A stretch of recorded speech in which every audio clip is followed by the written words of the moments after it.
Good morning.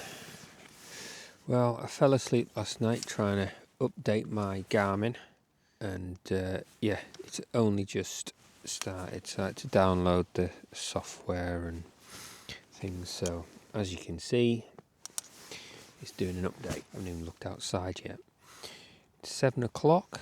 What's the weather doing? It's supposed to be getting quite nice or nicer for the next couple of hours. So have a little sneak look outside and see what it's like.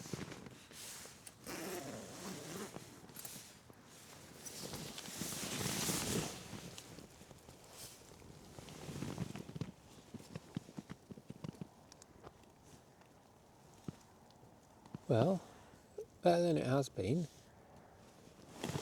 This guy rope is a little bit loose. Interesting to see what the other ones are like. It did get quite windy. So like I said, it did get pretty windy last night. And I'm on a fair bit of an angle and I kept on slipping down that way. So thankfully for this sort of good tub design that kept me in. Got these USB cables, and I didn't realise, but they're magnetic, which makes them quite neat. So nice and easy to look after. So last night, sat doing this thing, updating it. I'm not sure if there's anything new. Nothing that I can see at the moment. Play with it more. One of my best videos is about this thing. When I first bought it, and basically just chose a mountain where I was at, took it out of the box, told it to, sort of said navigate to this mountain, and then it just took me up a hill that I'd never been up before. That was in Ambleside. It was quite a nice little run up the hill. I think it would have been a nice little camping place actually. That's one thing packed away. So yeah, I think I'm going to do another video of this. One feature that it's got that I'm just looking at now is weather, but it doesn't seem to be doing anything. Oh yeah, so that's all the wind speeds and stuff, 7 miles an hour. So if I zoom in on this, it just shows like the general direction of the wind speeds. Some strange noises last night. I think because I'm close to a farm and the road, it was a weird one. I think it's rutting season for deers as well, so you get all the males making noises. Nothing too out of the ordinary, but still keeps you awake, doesn't it? Right, just sort of make myself a little brew.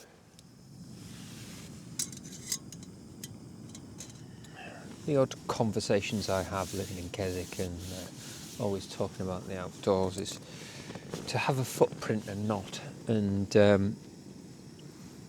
some people like footprints, and I kind of said, well, in long grass, it gives you more of a tent, especially in solo, because it's quite a small vestibule. But one disadvantage I've found, and this is down here. See this wet here. So with the rain coming out of the door here, so when I opened the door last night, rain got in and sort of pooled down there. Now if that had been just the porch, just the grass, it would have went away, but there was a pool here, and subsequently I knelt in it. So my down trousers got wet. So, I mean, that's probably the disadvantage of camping on longer grass as well. You know, it can be quite comfy, but, you know, you never know what you're getting. There's a rock somewhere down here. Yeah, but with this Nemo Tenza, such a comfy sleeping mat. You know, I don't think I'll want to go back to the Thermarest when I get it back out. I think what I'll do is I might sell it and get a wide one for that few grams that you're saving. You know, it's surprisingly comfy. Slightly blue skies. Not a dry pack down, but because the tent's still wet. But certainly better than a wet one. I was looking at the hills last night trying to figure out what I was looking at, and I was surprised actually, because what I thought was Lattrig is Dodwood, so it's like quite a few miles away. I think when you live in a valley, it seems to be, you think it's further away, the next valley's further away, but it's not, it's only over the hill, isn't it? I think I will go and camping. So I've been staring over the last few camps over at this point here, and it's quite flat, but there doesn't seem to be an actual way up. But I do have a friend that lives over there who can actually point me in the right direction. Right, and there we are. Grab my coffee. Oh, look at this tent. All these guys are fairly loose, every one of them. I think that's just because I didn't pre-tension it. You know, once it was up, I didn't tension it. Grass is a bit wet as well. I'm glad I've got my Gore-Tex shoes on. These are the Merrell Agile Peak 5s. Quite good all-round shoe actually. Quite a short walk off today. Not the best weather. Still a bit cold today. But still we're out. Definitely get colder in the morning now. I'll put my gloves on. Yeah, definitely getting down. I mean, it was about 2 degrees last night. Probably about the same now. You can see dual carriageway down there, and I'm literally straight above there. I had a funny dream last night that I was camped. This was, instead of a road, it was a car park, and there was a cave that people wanted to go and see. And someone came up to me and said, "Look, you know, you camped above this tourist spot. Can you leave?" And you know, packed up and went. Then I woke up and I realised I am in a tourist spot, but I'm not annoying anyone. I'm just in a place where I can be. Okay, so that's me semi-packed away. All my stuff's there. I'm going to put my gloves on and stick it all in my bag. Right.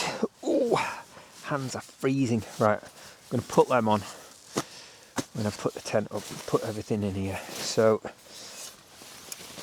I don't think it's going to rain,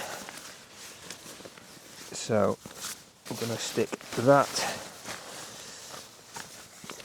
down with stuff. Oh, spoon.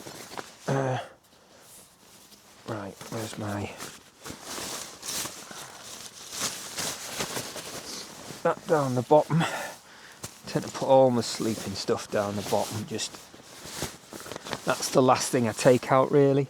Kind of goes in and around it. I think I might change this out. It's heavy as it's a good piece of kit, but this thing weighs don't know if it'll say the weight on it, but it's a 20 milliamp hour battery. But yeah, it is about half a kilo. Yeah, it's not far off like one of them, half full. I should maybe do this on my knees. The trouble is I've got my shoes on and I don't want to take them off. Stuffing everything in. I think I'll just shovel it all in like that. And then when I get out, I'll pack it all down a bit better. I think that's it. Everything's just stuffed in there, not brilliantly, but it'll do. On a flat spot, get my 3 bags together. Tent bag, pole bag and peg bag. Lots of pegs, peg bag. Okay, so give them more reality. I think last week when I did this takedown it was pretty quick. Still haven't edited the video on that yet, so that's going out today. So if anyone doesn't know, my videos are always a week behind. So when I did that Halloween one, that was the week before. Not actually on Halloween, but it timed out nicely. Yeah, so I am going to do a kind of a reality time takedown. So we'll keep the bottom pegs in for now, and then yeah, right, time takedown. 3, 2, 1, go.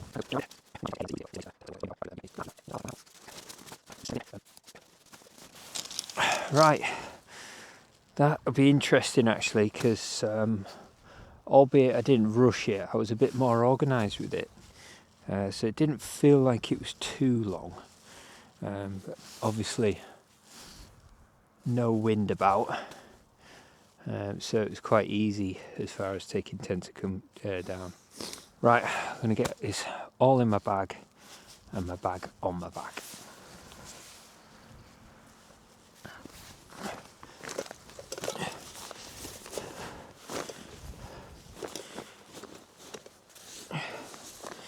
Okay, right, can't be bothered, let's just get it on my back.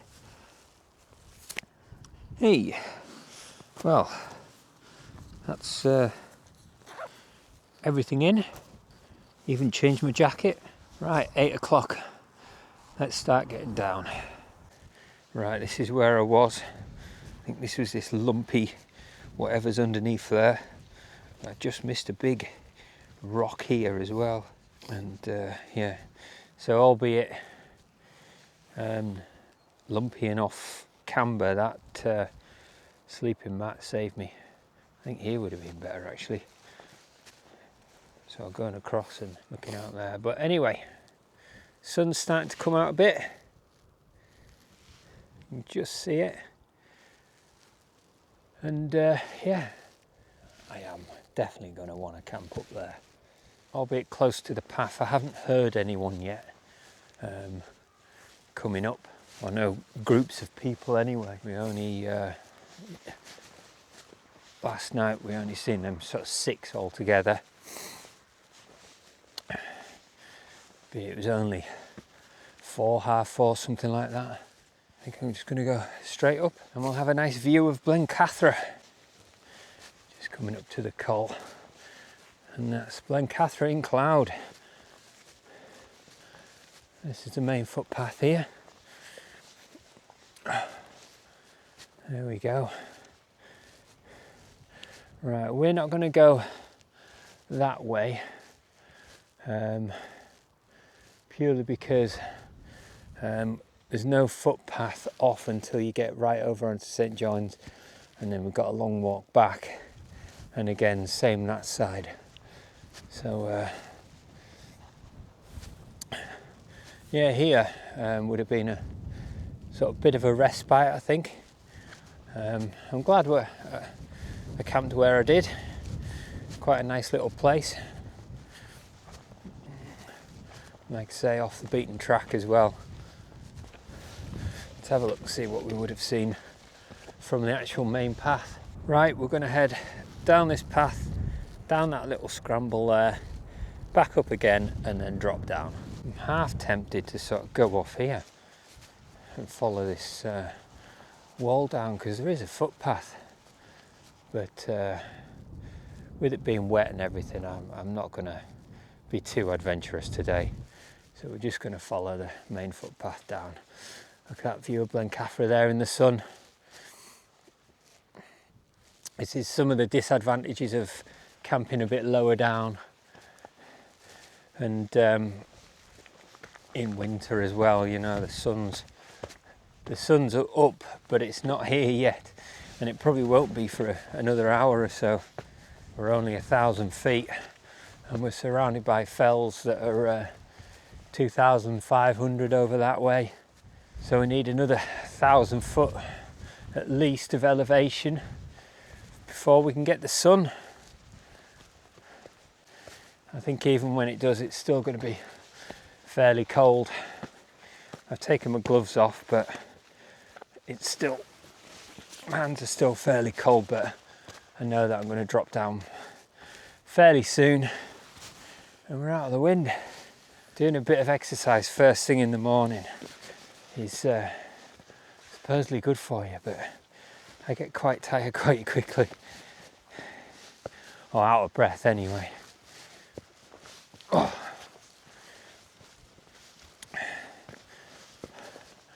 Right, now we're at another summit.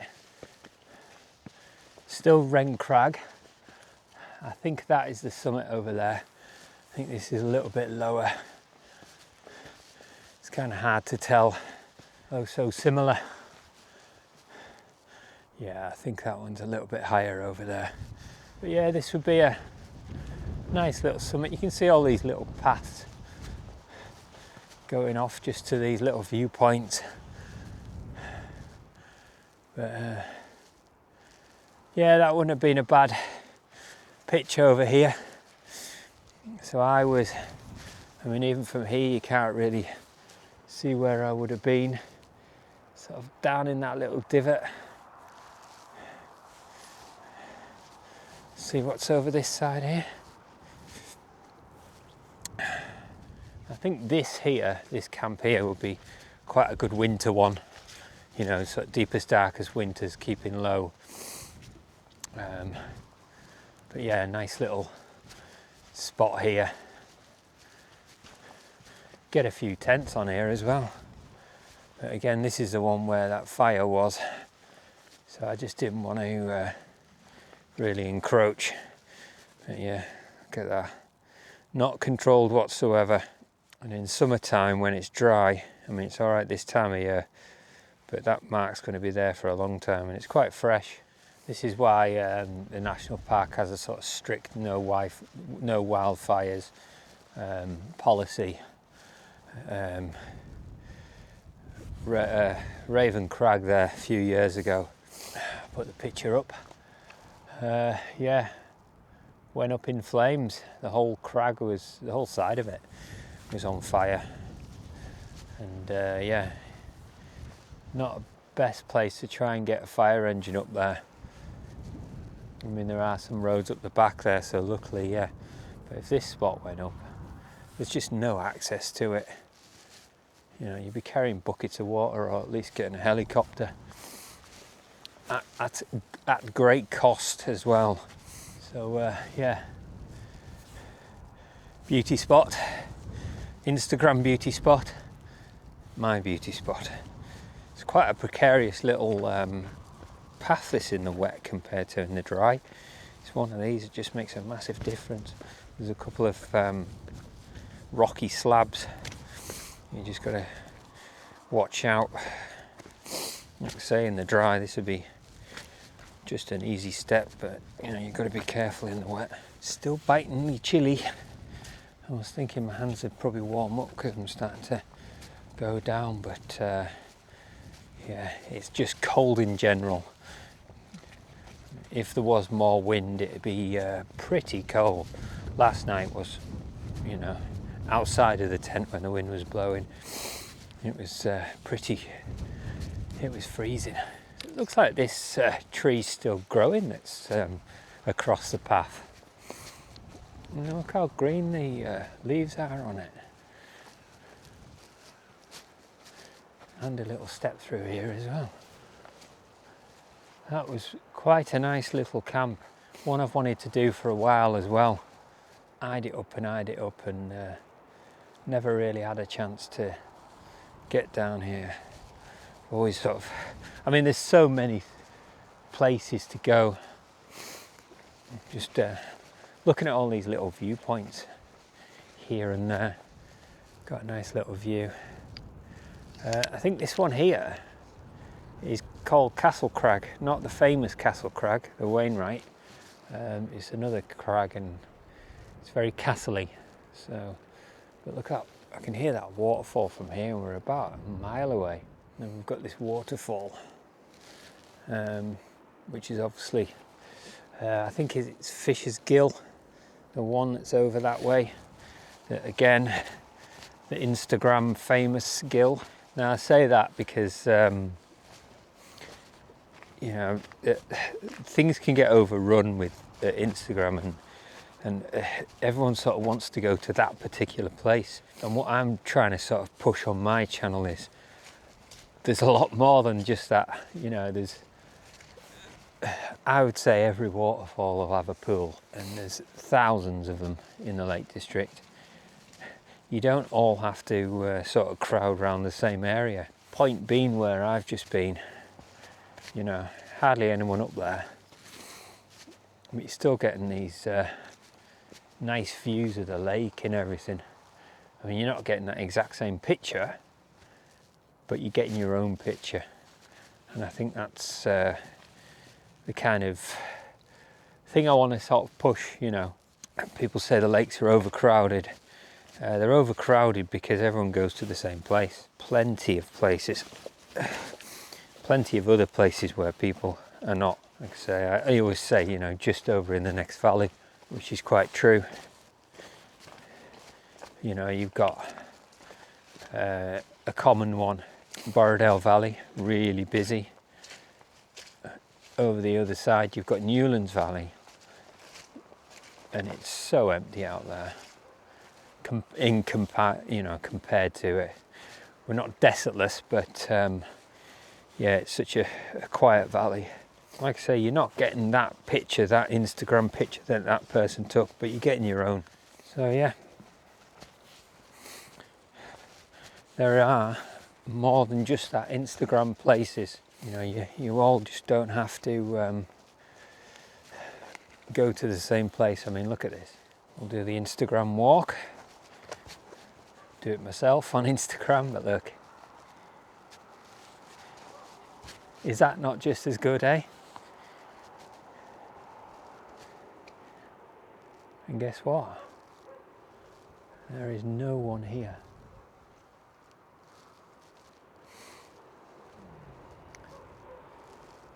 And that's just walking down from here.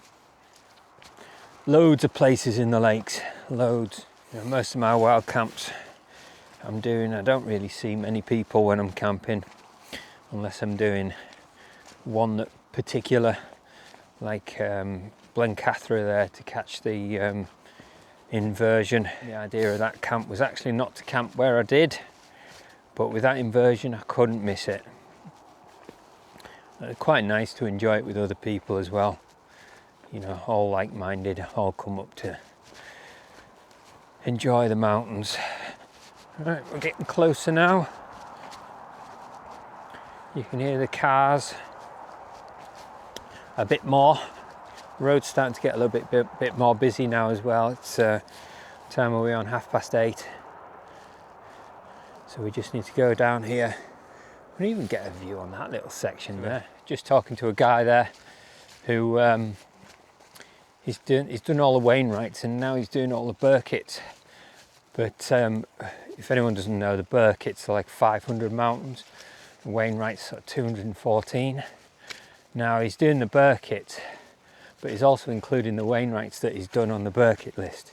Now, is that a controversial thing? Should he have started again? I don't know whether I would or not. I mean, it's a hard feat, 500 mountains, and there's a lot of them. Right, last viewpoint. Let's come through here. Fairly low down this one now, so we are fairly close to the road. Don't know if the mic's picking it up, but yeah. just a nice little point, not high up at all. That's part of Thirlmere village, I suppose. Most people count the village as being over there, but it's all kind of spread out along this road. Well, we're coming down to the road now, so this is the end of the wild camp. Quite a successful one. Wind was pretty on and off last night. I did get woken up at about 12 o'clock when the wind was pretty hairy, so I sort of held onto the tent for a little bit, and that's probably why the guy ropes were fairly loose this morning. I think every guy had loosened off a little bit, but didn't grab the camera, I'm afraid. I was too busy thinking whether I should get out of bed and check the tent, but it died off after about half an hour, so I was all right. But yeah, so we're now coming down to the road, so there's a bit of road noise now. So this has been Lost in the Lakes, and we'll see you in the next one.